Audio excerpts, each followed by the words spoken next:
If you want to compose for musical theater, if you want to write lyrics for musical theater, you want to write book for musical theater, you got practically nowhere to go. As I may not be as accurate as I can be, I know that Ryan Scott Oliver teaches creating musical theater at Pace University in New York City. William Finn, one of our idols, teaches musical theater at NYU. Somebody teaches a course at Northwestern. I don't know that it's a curriculum, but somebody teaches a course at Northwestern. And then the BMI workshop still lives. And I've run out of places for kids to go who want to create musical theater. Well, that's become our mission. It's a great mission. And last year we created a project called Show Search.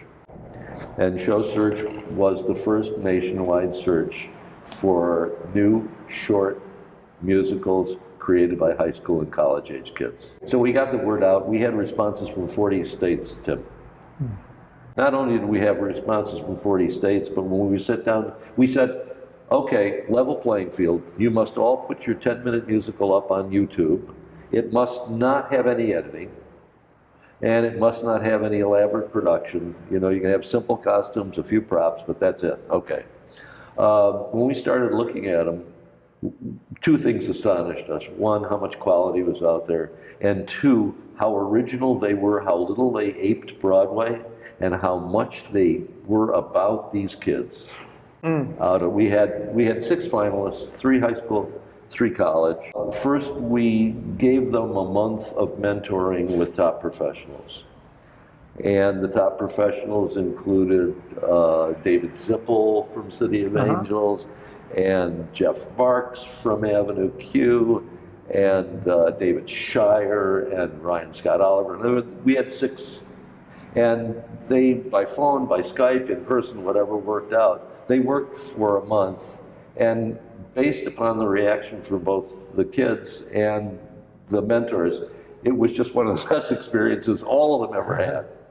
They just were just in clover with the whole thing. And so they worked on their shows, and then we flew them, all expenses paid, to Los Angeles. And for 2 days, they got to participate in the rehearsals of their shows. We had cast it professionally. So we had a company of 10 that were going to do all 6 shows. Oh boy. And Michael Donovan, who was a great casting director in LA, who was also on our board, and he cast it brilliantly. But you can't miss anymore in LA, you know? And then when they weren't in rehearsal, we had like a whole schedule of professional people that they should sit down with and work with. Each of the shows was given a $1,000 grant to continue the work, and the 2 winners were each given an additional $1,000. That's what we spent our money doing. And now we are busy raising money to do Show Search 2.0. And when will that take place, in 2014? As soon as we get the money. Okay. And we have some, but we don't have enough. And so that's what we're busy doing. But everything about it worked. Is it okay to talk about how much something like this costs to put on? Yeah, absolutely. It cost us about $80,000 to do. Okay. And we wouldn't change a thing.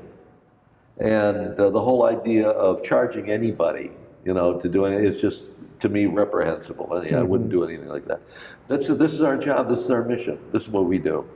My hope is eventually that we will persuade at least one university, or maybe a collaboration of a university and a junior college, to institute a full 4-year curriculum in creating musical theater, and that they will take Show Search in as a summer program on their campus, and that when the summer is over and you get to September, and from September to May, we will operate a thing called the Development Center, the DC, which will be the first full-time development center for new musicals.